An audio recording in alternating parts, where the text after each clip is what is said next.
Hello friends, welcome to your own channel daily stock. तो आज हम बात करने वाले जमुना ऑटो इंडस्ट्रीज़ के बारे में, जो ऑटोमोबाइल इंडस्ट्री का एक हिस्सा है। तो अब मैं आपको इसके बारे में डिटेल इन्फॉर्मेशन, कंप्लीट एनालिसिस होंगे और बताऊंगी कि आपको इसमें इन्वेस्ट करना चाहिए या नहीं इन्वेस्ट करना चाहिए, या ये शेयर को अवॉइड करना चाहिए। आगे बढ़ने से पहले अगर आपने हमारे चैनल को सब्सक्राइब नहीं किया हो तो आप हमारे चैनल को सब्सक्राइब ज़रूर कर दीजिएगा। अब हम कंपनी के बारे में बात करेंगे कि कंपनी क्या मैन्युफैक्चर करती, किस में एंगेज्ड है।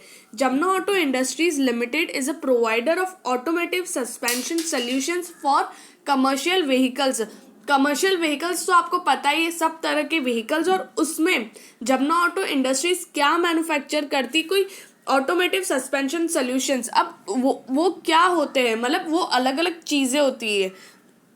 और उससे पहले एक और बात मैं आपको बता दूं कि जमुना ऑटो इंडस्ट्रीज इंडिया का लार्जेस्ट और वर्ल्ड का थर्ड लार्जेस्ट मैन्युफैक्चरर है of tapered leaf springs and parabolic springs for automobile. मतलब और भी चीज़ें प्रोड्यूस करती है जमुना ऑटो, जैसे कि अलग टाइप की स्प्रिंग्स और एलेक्स, ये सब प्रोड्यूस करती है। लेकिन ये चीज़ में जो मतलब टेपर्ड लिफ और स्प्रिंग और पैराबोलिक स्प्रिंग में वो इंडियाज़ लार्जेस्ट और वर्ल्ड की थर्ड लार्जेस्ट मैन्युफैक्चरर है। तो आप समझ सकते हो इसकी मतलब जमुना ऑटो कितने बड़े स्टेज पर है, कितनी सारी ऑटोमोबाइल इंडस्ट्री, फिर भी ये टॉप पे आती है। और जैसे कि ऑटोमोबाइल इंडस्ट्री अभी बहुत नीचे था, मतलब पहले बहुत नीचे था, लेकिन अब धीरे धीरे ऊपर आ रहा है। तो जैसे ऑटोमोबाइल इंडस्ट्री ऊपर आ रही, तो जमुना ऑटो भी उसका एक पार्ट है, तो मतलब वो भी ऊपर आ सकता है। कंपनी डेटा, मार्केट कैपिटलाइजेशन है इसका 2323 करोड़ का इसका मार्केट कैपिटलाइजेशन है। तो मार्केट कैपिटलाइजेशन इसका बहुत कम है। और इसका अपर सर्किट है 69.30 और लोअर सर्किट है 46.20। ओपन हुआ था थर्सडे को, ओपन हुआ था 58 रुपीज़ पे, और प्रीवियस क्लोज है इसका 57.75।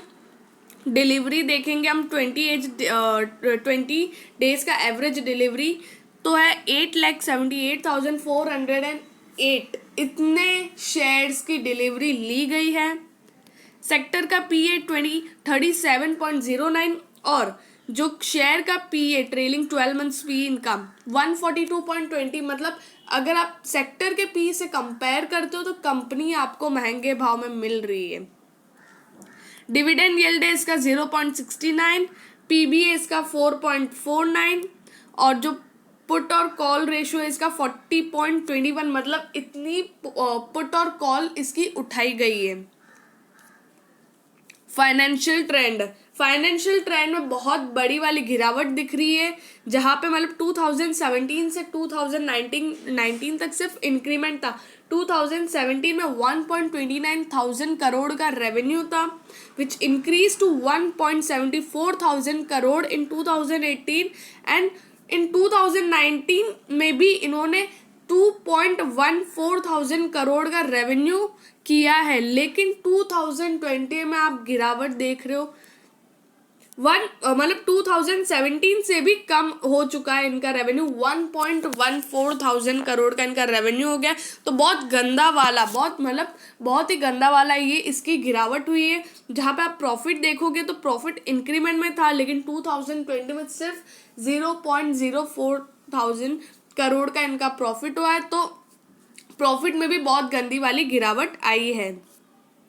शेयर होल्डिंग पैटर्न, अब टोटल प्रमोटर होल्डिंग अगर हम देखेंगे तो 50% है, लेकिन उसमें से भी इन्होंने प्लेज किया हुआ है।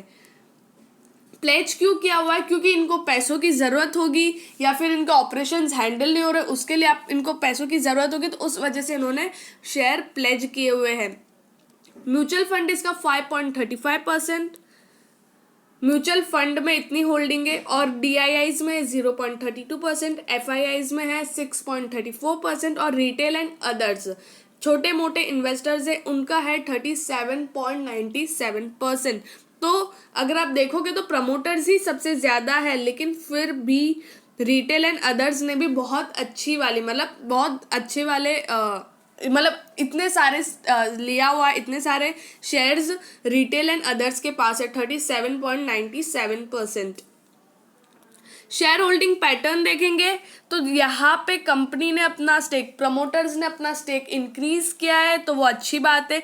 लेकिन इन्होंने जो इनका प्लेज वाला सिस्टम है, जो प्लेज है वो भी इनका इंक्रीज हुआ है 47.87% से इनका 50%, ये सितंबर 2020 में इनका शेयर होल्डिंग हो गया 50%। लेकिन जो इनका प्लेज वाला आप रेशो देख रहे हो वो भी इंक्रीज हो रहा है, तो प्लेज वाला इंक्रीज हो रहा है और शेयर होल्डिंग भी इंक्रीज हो रही है। Promoters pledge 1.23% of shares in last quarter, total pledge stands at 4.8% promoter holding. मतलब जून में इनका कुछ मतलब जून से सितंबर के बीच में इन्होंने 1.23% इंक्रीज किया है प्लेज। जो भी इनके शेयर्स है उनको जो प्लेज परसेंटेज है वो इंक्रीज, और टोटल अभी 4.8% इन्होंने प्लेज किया हुआ है।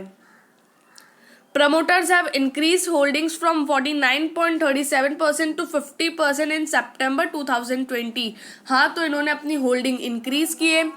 Mutual fund have also increased holding from 4.77% to 5.36%। तो म्यूचुअल फंड की जो होल्डिंग है वो भी इंक्रीज हुई है। Number of mutual fund schemes increase from 17 to 19 in सितंबर 2020। इसमें जो म्यूचुअल फंड की स्कीम्स है जो तो वो भी इंक्रीज हुए, 17 से 19 हो गई है। FII एंड FPI जो फॉरेन इंस्टीट्यूशनल्स वाले हैं have decrease their holdings from 6.77% to 6.34%। तो फॉरेन इंस्टीट्यूशनल्स वाले ने अपनी होल्डिंग डिक्रीज की है। Number of FII FPI investor increased from 54 to 55 in September 2020 quarter. तो जो नंबर्स है, जो इन्वेस्टर के नंबर्स है ना, वो इंक्रीज हुए 54 से 55 हो गया है। Institutional investors have decrease holdings from 12.06% to 12.03%। तो 0.3% डिक्रीज किया है जो इंस्टीट्यूशनल इन्वेस्टर्स है। तो ये जो पूरा था ये शेयर होल्डिंग पैटर्न था, मतलब किन्होंने कितना इंक्रीज किया है, किन्होंने कितना डिक्रीज किया, तो वो बहुत इंपॉर्टेंट है इन्वेस्टर्स के लिए जानना कि क्या इंक्रीज हो रहा है, क्या डिक्रीज हो रहा है। अब हम रेवेन्यू स्टेटमेंट देख लेंगे। आप सेल्स देखिए तो सेल्स यहाँ पे जून 2020 में बहुत ही गिरावट आ गई थी, क्योंकि गिरावट आनी ही थी उस टाइम। सब लॉकडाउन था, सब साइट्स मैन्युफैक्चरिंग सब कुछ बंद था, तो गिरावट सेल्स की आई है और लोग इतना खरीद भी नहीं रहे थे। और सितंबर 2020 में इंक्रीज हो गई 65 करोड़ से हो गया है 186 करोड़ पे आ गया है। अदर इनकम जो जून में थी नहीं वो फिर से वैसी 4 करोड़ पे आ गई है। तो टोटल इनकम है इनकी 191 करोड़ पे आ गई है, जो मार्च 2020 में 241 थी। टोटल एक्सपेंडिचर अगर आप देखो तो वो भी मतलब 178 करोड़ का इनका टोटल एक्सपेंडिचर है। तो earning before interest and tax, जो मेन इनकम होती है इंटरेस्ट और टैक्स हटा के, वो है 13 करोड़ की, और जो मार्च 2020 में थी वो 23 करोड़ की थी। यहाँ पे तो ये माइनस में ही जा रहा है। इंटरेस्ट टैक्स हटा के नेट प्रॉफिट है इनका सिर्फ 8 करोड़ का इनका नेट प्रॉफिट है, और मार्च 2020 में 11 करोड़। मार्च 2020 में भी इनकी गिरावट ही थी। तो यहाँ पे मेन चीज़ क्या आ रही है कि कंपनी, मतलब ये कंपनी की गलती नहीं है, जो ऑटोमोबाइल इंडस्ट्री है ना वो ही पूरा गिरा हुआ है। जब वो गिरा हुआ है तो ऑब्वियसली अगर वो गिरा हुआ है तो वो पार्ट्स का क्या करेंगे, वो जमुना ऑटोमोबाइल के जमुना इंडस्ट्रीज़ के पार्ट्स क्यों लेंगे जब उनके खुद का कुछ भी सेल्स नहीं हो रहा है। तो और अभी कुछ एक दो मंथ से जो ऑटोमोबाइल इंडस्ट्री है वो बूम ला रही है, मतलब बहुत इंक्रीज हो रहा है, हर चीज़ इंक्रीज हो रही है, सेल्स इंक्रीज हो रही है, लोग फिर से वही परचेसिंग चालू कर दी, कंपनी की सेल्स भी इंक्रीज हो रही। तो उस वजह से जो जमुना ऑटो है उनकी सेल्स भी इंक्रीज होगी। अगर आप जैन का अगर आप देखोगे रिजल्ट देखोगे तो 186 करोड़ का जो सेल्स है उसको तोड़ के वो ऑब्वियसली 200 करोड़ या उसके ऊपर होगा उनका सेल्स। बेसिक ईपीएस, अगर आप अर्निंग पर शेयर देखोगे तो वो भी डिक्रीमेंट में ही है, क्योंकि कंपनी का सेल्स बहुत नीचे गिर गया है, तो जो अर्निंग पर शेयर है वो भी डिक्रीज होगा, प्रॉफिट कम हो गया है कंपनी का। 3.15 रुपीज़ से इंक्रीज हुआ 2019 में 3.45, लेकिन मार्च 2020 में फिर से गिर के वो 1.20 रुपीज़ पे आ गया है। कंपनी की बुक वैल्यू लेकिन इंक्रीज हुई है, तो ये पॉजिटिव साइन है कि बुक वैल्यू क्या होता है कि कंपनी के एसेट्स इंक्रीज हो रहे हैं और लायबिलिटीज डिक्रीज हो रही है। तो यहाँ पर वही हुआ है, कंपनी के जो एसेट्स है वो तो इंक्रीज हो रहे हैं और लायबिलिटीज डिक्रीज हो रही है। तो जो 10.64 रुपीज़ था मार्च 2018 में, वो इंक्रीज होकर 12.97 रुपीज़ पे आ गया है। ग्रॉस प्रॉफिट मार्जिन, तो ग्रॉस प्रॉफिट मार्जिन कंपनी का नीचे गिर गया क्योंकि कंपनी की सेल्स नीचे गिर गई है 14.13% से 13.47%, और उसके बाद फिर से गिर के 11.56% पे आ गया। लेकिन जो ये क्वार्टर का रिजल्ट आएगा उसमें मेरे को लगता है, मेरा मानना है कि कंपनी की जो सेल्स है, कंपनी का प्रॉफिट है, वो इंक्रीज होगा। ऑपरेटिंग मार्जिन, कंपनी के ऑपरेशंस भी डिक्रीज हो रहा है, उस वजह से जो ऑपरेटिंग मार्जिन है वो भी डिक्रीज हो रहा है 11.75% से डिक्रीज होकर 11.29%, लेकिन अब और डिक्रीज होकर 7.90% पे आ गया है। नेट प्रॉफिट मार्जिन, कंपनी का प्रॉफिट गिरा है तो नेट प्रॉफिट मार्जिन भी गिरना ही है 7.20% से 6.43%, और अब हो गया 4.23% पे आ गया है। तो कंपनी के जो gross profit margin, operating margin, net profit margin सब आपको नेगेटिव मतलब सब है ना गिरे हुए दिख रहे, तो वो गिरे हुए ही दिखेंगे क्योंकि कंपनी की सेल्स, नेट प्रॉफिट गिरा हुआ है। रिटर्न ऑन इक्विटी, जो मतलब इक्विटी के जो प्रॉफिट पे रिटर्न मिलता है वो बहुत ज़्यादा गिर गया है 29.56% से 26.97%। एक बार थोड़ा मतलब इतना नहीं गिरा है, लेकिन मार्च 2020 में तो बहुत ज़्यादा गिर गया है 9.26%, मतलब आधे के भी मतलब और नीचे आ गया है, बहुत ज़्यादा गिर गया है। ROC, return on capital employed, जो भी कंपनी का कैपिटल है उसको कितना एफिशिएंटली यूज़ करके कंपनी प्रॉफिट कमा रही, तो वो भी कंपनी का गिर गया है 43.02% से 44.47%, और वो भी डिक्रीज होकर 14.69%, बहुत ज़्यादा नीचे गिर गया, बहुत नेगेटिव बात है कंपनी के लिए।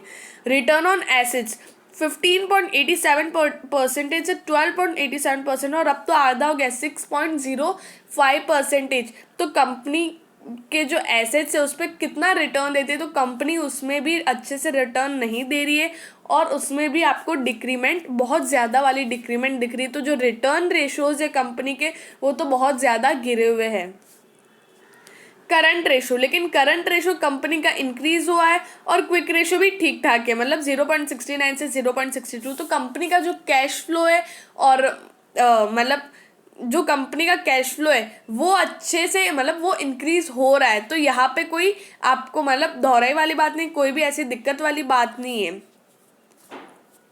डेट टू इक्विटी, और कंपनी का डेट भी इंक्रीज हो रहा है 0.11 से 0.01, कंपनी ने डिक्रीज किया था 2019 में, लेकिन यहाँ पे फिर से इंक्रीज होकर 0.26 पे आ गया। तो कंपनी का डेट है वो भी इंक्रीज हो रहा है, ये भी नेगेटिव बात है। और इंटरेस्ट कवरेज रेशियो भी डिक्रीज हो रहा है 11.21 से 9.38, और अब डिक्रीज हो गया 5.07। ये क्या दर्शाता है कि कंपनी की जो इंटरेस्ट पे करने की क्षमता है ना वो भी डिक्रीज हो रही है। तो ये बहुत ही नेगेटिव बात है कि कंपनी अपना इंटरेस्ट भी अच्छे से पे नहीं कर पा रही है। 3 ईयर CAGR सेल्स, अगर आप एवरेज निकालते हो तो यहाँ पे 2019 में अच्छा खासा इंक्रीज हुआ था एज कंपैरेटिव टू 2018, 25.98% से 30.39%। मार्च 2020 में बहुत ही गिरते हुए नेगेटिव में चला गया 6.52%। और 3 साल का अगर आप compound annually growth rate net profit का निकालते हो तो वो भी इतना ज़्यादा गिर गया 106.52% से 38.65, बहुत नीचे आ गया। और उसके बाद अब तो नेगेटिव में 32.46। तो कंपनी का नेट प्रॉफिट सेल्स नेगेटिव में आ गया है, तो ये नेगेटिव बात है कि हमें हम अब ऐसी कंपनी में कैसे इन्वेस्ट करें, लेकिन अभी भी चांसेस है थोड़े बहुत, मैं आपको एंड में बताऊंगी वो। आवर कस्टमर्स, ये जो पार्ट्स है कंपनी किस किस को देती है, Ashok Leyland, Bharat Benz, Force Motors, Fuso, Mahindra, Renault, Nissan, फिर टाटा मोटर, ये इन सब, वॉल्वो, कमर्शियल व्हीकल भी। तो इन सबको है ना कंपनी कंपनी है ना पार्ट्स प्रोवाइड करती है, और ये बहुत बड़ी बड़ी कंपनियां हैं जिनको ये पार्ट्स प्रोवाइड करती है। और जिन कंपनी को पार्ट्स प्रोवाइड कर रही है उन कंपनी के व्हीकल्स के जो सेल्स है वो खुद डिक्रीज पड़े हुए। तो स्वाभाविक बात है कि ये कंपनी का जो सेल्स है वो भी नीचे गिरना ही है, और इसके कॉम्पिटिटर्स भी आ गए हैं, उस वजह से इसकी थोड़ी मतलब ये थोड़ा और गिर रहा है। तो कंपनी का जो करंट शेयर प्राइस है वो है 58.15 रुपीज़, जहाँ पे 0.40 रुपीज़ ऊपर था, उतना मोमेंटम दिया था, 0.69% ऊपर था। और 5 ईयर हाई अगर आप देखोगे तो 102.95, तो आपको 5 ईयर हाई से तो आपको आधे में मिल रहा है, डिस्काउंट में मिल रहा है। लेकिन आपको इसमें इन्वेस्ट करना चाहिए या नहीं, क्योंकि कंपनी जो है, देखो ये कंपनी टॉप नंबर पे आती है, मतलब वो जो पैराबोलिक स्प्रिंग और ये उसमें टॉप नंबर पे आती है, और ये थर्ड लार्जेस्ट, वर्ल्ड की थर्ड लार्जेस्ट और इंडिया की लार्जेस्ट कंपनी है वो मैन्युफैक्चर करने में। और ये किस किस को प्रोवाइड करती है वो भी मैटर करता है, और सारी जो भी मतलब टाटा मोटर्स, भारत बेंज, उन सारी कंपनियों को, बड़ी बड़ी कंपनियों को ये प्रोवाइड करती है इसके पार्ट्स। तो ये भी बहुत बड़ी बात है। लेकिन ऑटोमोबाइल इंडस्ट्री अभी गिरा हुआ था, उस वजह से ये भी बहुत गिर गया था। लेकिन अगर आप अगर आप जैन क्वार्टर, अगर आप रिजल्ट्स देखोगे, तो अगर वो अच्छे निकले तो आप समझ लेना कि ऑटोमोबाइल इंडस्ट्री गिरा हुआ था। उस वजह से ये कंपनी के जो शेयर प्राइस है, जमुना ऑटो भी गिरा हुआ था। लेकिन अगर अभी अभी अच्छा आए, रिजल्ट अच्छा है, तो आपको इन्वेस्ट करना चाहिए, क्योंकि ये कंपनी टॉप कंपनी और अभी आपको बहुत सस्ते में मिल रही है। क्योंकि इस जब जब ये कंपनी के सेल्स बढ़ेगा और इसके और भी कस्टमर्स आएंगे, तो कंपनी का शेयर प्राइस बहुत ज़्यादा बढ़ने वाला है। तो अगर क्वार्टरली रिजल्ट्स अच्छे आते हैं तो आपको इसमें निवेश करना चाहिए, और अगर वो अच्छे नहीं आए तो आपको इसमें निवेश नहीं करना चाहिए, आपको ये शेयर को अवॉइड करना चाहिए। अगर आपको वीडियो अच्छा लगा हो तो please like and share and subscribe our channel.